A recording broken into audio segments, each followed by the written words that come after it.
është detyrë e prindit që të kontrollojë kohën se sa gjitha këto devices të hiqen në shkolla të shkojnë fletoret dhe librat. Teknologjia ndodhi shumë shpejt dhe nuk ishte kohë e mjaftueshme që prindrit vetë të edukohen se si të përdoret teknologjia.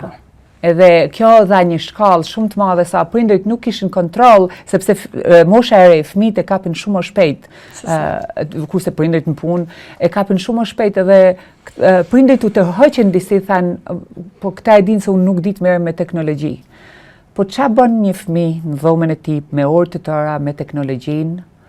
Mënyrën më absolute këtu është detyrë e prindit që atë orar ta kontrollojë se në bazë të moshave të tyre, nëse nuk din mund gjejnë, të interesohen ta gjejnë informacionin dhe ta kontrollojnë se sa kohë shpenzojnë fëmijët që nga mosha e vogël deri nga moshat e rritura. Të koordinohen se sa i duhet për shkollën, se ka detyra që duhen t'i bëjnë online. Mirë, sa minuta ju marrin, pak a shumë. Mund të shtojnë 5 minuta, 10 minuta ose t'i heqin, ajo është gjë tjetër.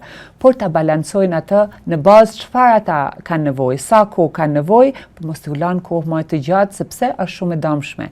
Koha më e gjatë duhet të jetë në aktivitetet fizike, të përfshihen edhe në aktivitetet në familje, për shembull në gatimin, edhe nëse janë mosha të vogla.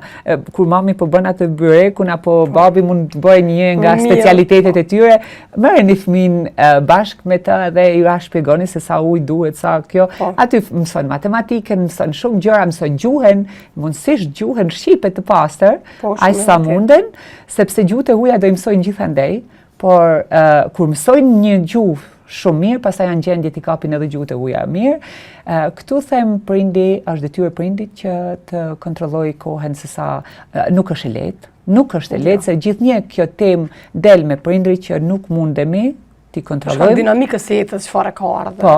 Ka dhe raste që prindit ketë pak qetësi, thot mirë, vazhdo me këtë tabletën sepse edhe pastaj gjitha ndikojnë tek kemi Suedin që është ndër standardet më të larta për edukimin, për shkollat, për këto kohët e fundit ata e kanë heqë, e kanë nxjerrë që të hiqen këto, sepse u tërheqin vëmendjen shumë fëmijëve, i shqetësojnë gjatë studimit këto mediat sociale apo tabletat që thamë më përpara, gjitha këto devices të hiqen në shkolla të shkojnë fletoret dhe librat.